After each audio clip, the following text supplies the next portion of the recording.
आज हम देखेंगे द लायन किंग का प्रीक्वल और मुफासा की बैक स्टोरी को दर्शाती film Mufasa the lion king की पूरी कहानी को। ये मूवी 2019 में आई द लायन किंग से कनेक्टेड है, तो ये मूवी अच्छे से एंजॉय करने के लिए द लायन किंग की स्टोरी अच्छे से समझ लेना, जिससे हमें द लायन किंग मूवी में सिम्बा की कहानी दिखाई गई थी, वैसे ही हम इस मूवी में मुफासा की कहानी देखेंगे। मूवी की शुरुआत होती है प्राइड रॉक नाम के जंगल से, जो जानवरों के लिए किसी स्वर्ग से कम नहीं था, और यही हम मुफासा के बेटे सिम्बा को देखते हैं जो इस पूरे जंगल पर हुकूमत करता है। और यही हमें पता लगता है कि सिम्बा और नाला से उन्हें एक बेटी हुई है जिसका नाम है कियारा। सिम्बा अपनी बेटी कियारा के साथ जंगल से गुजर रहा होता है, तभी उसे किसी चीज की स्मेल आती है और वो समझ जाता है कि नाला किसी मुसीबत में है। इसलिए सिम्बा कियारा को अपनी गुफा में छोड़कर नाला को ढूंढने चला जाता है और जाते जाते कियारा से कहता है कि मैं तुम्हारे माँ को लेकर शाम तक लौट आऊंगा। और सिम्बा टिमोन और पुम्बा को कुछ वक्त के लिए कियारा की जिम्मेदारी सौंपकर वहाँ से चला जाता है। अब धीरे धीरे समय बीतने लगता है और रात होते ही बरसात भी शुरू हो जाती है। क्योंकि कियारा अभी भी बच्ची थी तो वो पानी से डरने लगती है। उसी दौरान वहाँ रफीकी आ जाता है, जिसे देखकर कियारा काफी खुश होती है। कियारा रफीकी से कहती है कि उसे पानी से काफी डर लगता है, जिस पर रफीकी उसे बताता है कि तुम्हारे अंदर जिनका खून है वो भी कभी पानी से डरा करते थे, लेकिन वक्त के साथ उन्होंने अपने डर पर विजय पाकर पूरे जंगल पर अपनी छाप छोड़ी। इस पर कियारा रफीकी से कहती है कि मेरे पिता सिम्बा और दादा मुफासा काफी बहादुर है, लेकिन मैं उनकी तरह बहादुर कभी भी नहीं बन सकती।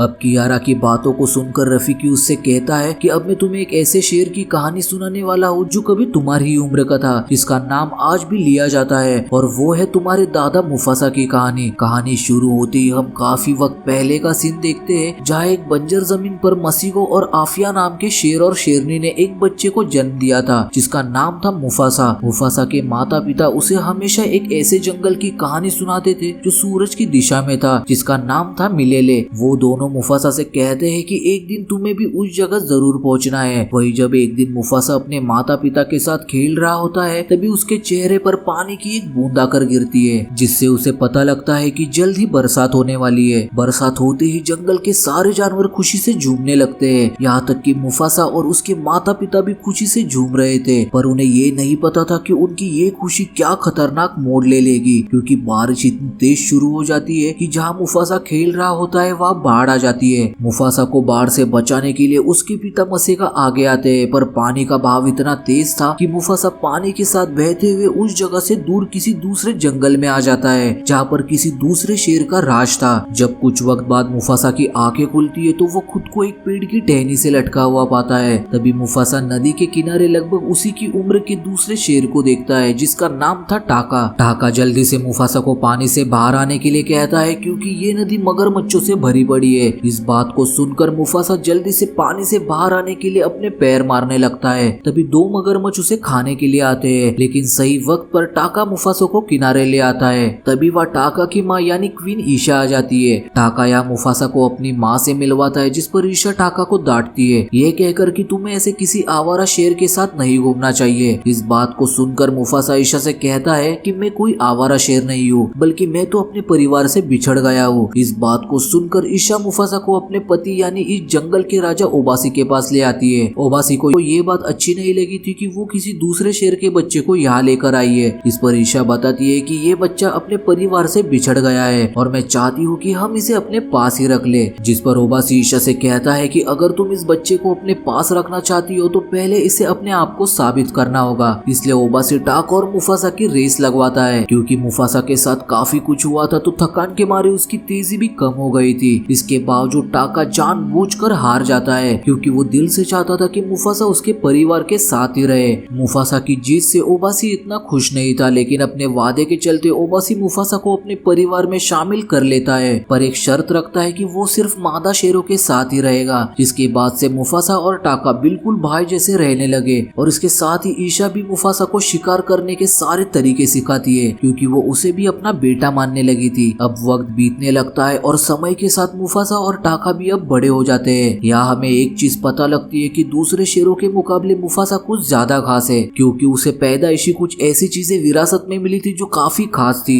जैसे कि उसकी सूंघने की शक्ति। वो बड़ी आसानी से दूसरे शेरों से पहले ये पता कर लेता था कि उसका शिकार इस वक्त कहाँ और कितनी दूरी पर है। यही अब एक दिन मुफासा अपनी माँ ईशा के साथ शिकार पर आता है, लेकिन उस जगह कहीं से कुछ सफेद शेरों का झुंड आ जाता है जो दिखने में काफी बड़े और खूंखार थे। उन्हें देखकर ईशा मुफासा को छिपने के लिए कहकर खुद भी छिप जाती है, लेकिन उन शेरों ने उन्हें देख लिया था और जल्दी वो उन पर हमला कर देते हैं। अपनी माँ को बचाने के लिए मुफासा अकेले ही सभी शेरों से भिड़ जाता है। उसी दौरान पीछे से टाका भी आ जाता है जो मुफासा को अकेले उन शेरों से लड़ता देखता है, लेकिन उसमें इतना जिगरा नहीं था कि वो आगे जाकर मुफासा की मदद करे, इसलिए डर के मारे वो झाड़ियों में छिप जाता है। और वहाँ लड़ाई के दौरान मुफासा उन शेरों में से एक को मार गिराता है और ये देख बाकी शेर वहाँ से भाग जाते हैं। लेकिन उस लड़ाई में ईशा थोड़ी सी घायल हो गई थी। जब वो लोग घर लौट रहे थे तभी झाड़ियों से टाका बाहर आकर मुफासा से अपनी बुज़दिली की माफी मांगता है, जिस पर ईशा टाका से कहती है कि कोई बात नहीं, तुम्हें आगे भी बहादुरी दिखाने के काफी मौके मिलेंगे, तब तुम पीछे मत हटना। वो तीनों अपने घर आते हैं जहाँ ईशा ओबासी को सारी बात बता देती है, जिस पर ओबासी ईशा की जान बचाने के लिए मुफासा का शुक्रिया अदा करता है। मुफासा ओबासी से कहता है कि उन शेरों में से एक को मैंने मार दिया है और जितना मुझे पता है कि वो अपना बदला लेने जरूर आएंगे। इस बात पर गौर करते हुए ओबासी अपने एक खबरी को उन सफेद शेरों के इलाके में भेजता है। वो देखता है कि सफेद शेरों का झुंड वापस आकर अपने राजा कीरोस को सारी बात बता देते हैं, क्योंकि जिस शेर को मुफासा ने मारा था वो राजा कीरोस का बेटा था। अपने बेटे की मौत की खबर सुन के कीरोस गुस्से में दहाड़ने लगता है और वो ठान लेता है कि वो मुफासा को मार देगा जिसने उसके बेटे को मारा है, साथ ही टाका को भी, क्योंकि टाका उनके इलाके के राजा का बेटा है। खबरी शेर फौरन सारी बात आकर ओबासी को बताता है, इसलिए ओबासी और ईशा ये फैसला करती है कि वो टाका और मुफासा को कहीं दूर भेज देंगे। अगली सुबह सूरज की पहली किरण के साथ ईशा मुफासा और टाका से कहती है कि तुम दोनों को सूरज की दिशा में मिलेले जंगल की ओर जाना होगा जहाँ कीरोस तुम तक नहीं पहुँच पाएगा। मुफासा वहाँ से जाना तो नहीं चाहता था, लेकिन अपने माता पिता की बात मानकर वो वहाँ से टाका को लेकर चला जाता है। तभी वहाँ कीरोस अपने पूरे झुंड के साथ आकर ओबासी, ईशा और उनके समूह को घेर कर उस शेर का पता पूछता है जिसने उसके बेटे को मारा, लेकिन ओबासी, ईशा या कोई और अपना मुंह नहीं खोलता। जब कीरोस को पता लगता है कि उसे अब इनसे कोई जानकारी नहीं मिलेगी तो वो उन सबको मार देता है। यहाँ मुफासा और टाका भी सूरज की दिशा में बढ़ते हुए काफी दूर आ गए थे, लेकिन जल्दी उड़ते पंछी और भागते हुए जानवरों से मुफासा को पता चल जाता है कि कीरोस और उसके साथी उनके काफी नजदीक है। तभी वह कीरोस अपने साथियों के साथ आता है और पूछता है कि मेरे बेटे को किसने मारा, जिस पर मुफासा बताता है कि तुम्हारे बेटे को मैंने मारा है, इसमें टाका की कोई गलती नहीं। लेकिन कीरोस के साथियों को पता चल जाता है कि राजा का बेटा टाका है और मुफासा एक आवारा शेर, इसलिए वो सब उन दोनों का पीछा करने लगते हैं। मुफासा और टाका भागते हुए एक झरने के छोर पर आ जाते हैं जहाँ आगे जाने का कोई भी रास्ता नहीं था, इसलिए ना चाहते हुए भी मुफासा और टाका झरने से नीचे कूद जाते हैं जो पानी के बहाव के साथ आगे बढ़ रहे थे। उन्हें जिंदा देखकर कीरोस अपने साथियों से कहता है कि जल्दी जाकर उन्हें ढूंढकर मेरे पास लाओ। जिसके बाद हम टाका और मुफासा को देखते हैं जो जंगल से गुजर रहे थे और उन्हें चलते चलते अब रात हो चुकी थी। तभी उन्हें ऐसा लगता है कि शायद उनका कोई पीछा कर रहा है। मुफासा के पता लगाने पर वो देखता है कि उनका पीछा सराबी नाम की एक शेरनी कर रही है जो लगभग उन्हीं की उम्र की थी और वो भी उन्हीं की तरह एक राजा शेर की बेटी थी, लेकिन बदकिस्मती से वो भी जंगल में खो गई थी। वही मुफासा एक पक्षी को देखता है जो अपना नाम जाजू बताता है, जो असल में सराबी का अंगरक्षक था।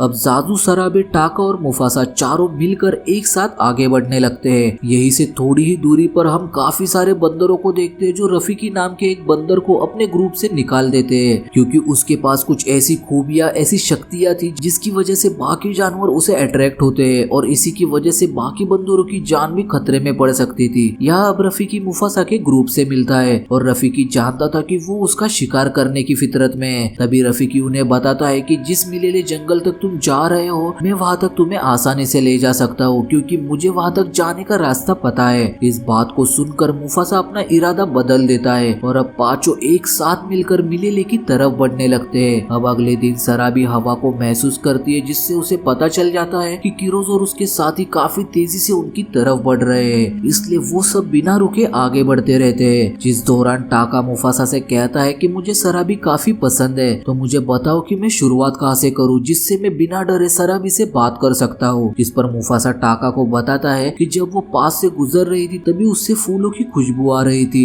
जिसे सुनकर टाका समझ जाता है कि उसे कहाँ से शुरुआत करनी है। टाका आगे आकर सराबी से बातें करने लगता है और बातों के दौरान वो सराबी से कहता है तुमसे फूलों की खुशबू काफी अच्छी आ रही है, जिसे सुनकर सराबी चौंक जाती है। वो कुछ उससे कह पाती इससे पहले आगे उन्हें काफी सारे हाथियों का काफिला जाता हुआ दिखता है। तभी मुफासा देखता है कि कीरोज और उसका झुंड काफी करीब आ चुका है और जिस जगह को उन्होंने नीचे से पार किया तो उसी जगह को वो लोग आसानी से छलांग मारते हुए पार कर रहे हैं। इन्हें कुछ भी समझ नहीं आ रहा था कि अब क्या करे। तभी शराबी पेड़ पर मधुमक्खी के छत्ते को देखती है। शराबी पेड़ पर चढ़कर उस छत्ते को हाथियों के बीच गिरा देती है, जिससे होता ये है कि मधुमक्खियों के काटने से हाथियों का पूरा काफिला बेकाबू होकर भागने लगता है, जिस वजह से कीरोस के साथी उन तक पहुंच नहीं पाते। उसी दौरान पेड़ पर लटकी शराबी भी पेड़ से हाथियों के बीच गिर जाती है, लेकिन मुफासा शराबी को बचा लेता है। हाथियों का काफिला इतना बड़ा था कि उनके भागने से ही पहाड़ तक जाने का रास्ता ढह जाता है, जिस वजह से कीरोस अब उन तक नहीं पहुंच सकता। वही रफीकी अपनी शक्तियों से शराबी को होश में लाता है। जहाँ होश में आते ही शराबी पूछती है कि मेरी जान किसने बचाई, जिस पर मुफासा कहता है कि तुम्हारी जान टाका ने बचाई है, क्योंकि उसे अच्छे से पता था कि टाका शराबी को पसंद करता है। शराबी बाहर आकर टाका को दिल से शुक्रिया कहती है और सभी वहाँ से आगे बढ़ने लगते हैं। ये लोग सूरज की रोशनी की ओर बढ़ते हुए मिलेले की काफी करीब पहुंच चुके थे और उन्हें उस जन्नत तक पहुंचने के लिए बस इस बर्फीले पहाड़ को पार करना होगा। सभी जब पहाड़ से गुजर रहे थे तो वो नोटिस करते हैं कि बर्फ में उनके पंजों के निशान छूट रहे हैं, जिससे कीरोज उन तक आसानी से पहुंच सकता था।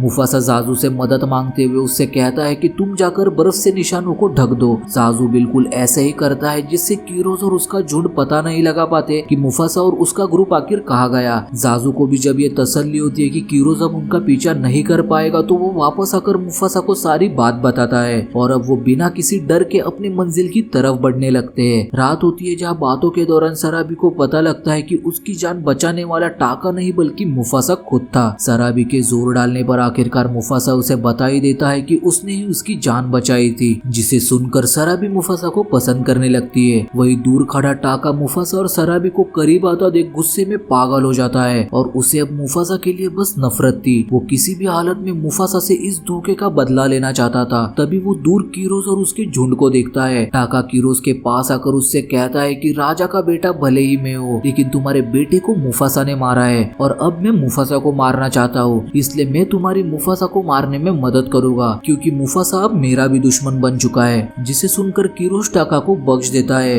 और टाका पैरों के निशान छोड़ते हुए अपने ग्रुप तक आता है ताकि कीरोज उसके पैरों के निशानों का पीछा करते हुए उन तक पहुंच पाए। यहाँ वापस आने पर जब मुफासा टाका से पूछता है कि वो पूरी रात कहाँ गया था तो टाका कहता है कि वो शिकार करने के लिए गया था। रफीकी के कहने पर अब ये लोग आगे बढ़ते हैं और आखिरकार ये सभी मिलेले पहुंच जाते हैं। इस खूबसूरत जन्नत को पहली बार देखकर सभी काफी खुश होते हैं, क्योंकि वहाँ और भी कई जानवर थे जो खुशी से अपना जीवन बिता रहे थे, पर इनकी खुशी कुछ पल के लिए ही थी, क्योंकि यहाँ पहुंच चुका था कीरोज, वही कीरोज जिसने इन जानवरों को अपने घर से खदेड़कर उनकी जगह पर कब्जा किया था। मुफासा जब कीरोज को देखता है तो वो हैरान हो जाता है कि आखिरकार कीरोज उन तक इतनी जल्दी पहुंचा कैसे, जिस पर कीरोज उसे बताता है कि हमें यहाँ तक पहुंचाने में हमारी मदद तुम्हारे भाई टाका ने की है। इस बात को सुनकर मुफासा पूरी तरह टूट जाता है। इससे पहले कि मुफासा कुछ समझ पाता, कीरोज मुफासा पर टूट पड़ता है और वहाँ बाकी जानवर मुफासा का साथ देते हुए कीरोज के झुंड को वहाँ से खदेड़ने की कोशिश करते हैं। कीरोज के कुछ साथी यहाँ मुफासा को घेर कर उसे नीचे खाई में एक गुफा में गिरा देते हैं, जिससे मुफासा थोड़ा जख्मी हो जाता है, लेकिन कीरोज वहाँ भी आकर उस पर हमला कर देता है, क्योंकि वो खुद अकेले मुफासा को मारना चाहता था। कीरोज की ताकत के सामने मुफासा घायल होने के कारण बेबस था। कीरोज मुफासा को काफी घायल कर चुका था और वह दूर खड़ा टाका इनकी ये लड़ाई बुज़दिल की तरह सिर्फ देख रहा था। तभी उसे अपनी माँ की बात याद आती है कि तुम्हें एक दिन बहादुरी दिखाने का मौका जरूर मिलेगा, तो उस दिन तुम पीछे मत हटना। और यही सोचकर टाका मुफासा को बचाने के लिए आगे आता है, लेकिन लड़ाई के दौरान कीरोज टाका को पंजा मारता है, जिससे टाका जख्मी हो जाता है और उसके चेहरे पर स्कार आ जाता है। अब दोनों मिलकर कीरोज से लड़ने लगते हैं और वहाँ रफीकी देखता है कि जमीन धरती के अंदर धंसने लगी है, जहाँ मुफासा और कीरोज जमीन फटने की वजह से पानी में गिर जाते हैं। मुफासा पानी के अंदर मौका देकर कीरोज को धक्का दे देता है, जहाँ कीरोज ऊपर से गिरे बड़े से चट्टान के साथ पानी की गहराई में जाकर मारा जाता है। जिसके बाद हम देखते हैं कि कीरोज को मारने के बाद मुफासा पूरे मिलेले का राजा बन जाता है और यही मुफासा अपनी बिछड़ी माँ से भी मिलता है। मुफासा अपनी माँ से मिलकर काफी खुश होता है। तभी उसे ये भी पता लगता है कि उसके पिता अब नहीं रहे, जिसे सुनकर मुफासा उदास हो जाता है। उसी दौरान वहाँ टाका आ जाता है, जो अपनी गलती के लिए मुफासा से माफी मांगता है, लेकिन जंगल के सारे जानवरों का यह कहना था कि वो टाका को जंगल से निकाल दे, क्योंकि आज उसने सभी की जान खतरे में डाली थी। जिस पर मुफासा सभी से कहता है कि जब तक मैं यहाँ का राजा हूँ तब तक मेरा भाई टाका यहीं पर रहेगा, लेकिन कोई भी तुम्हारा यहाँ नाम नहीं लेगा।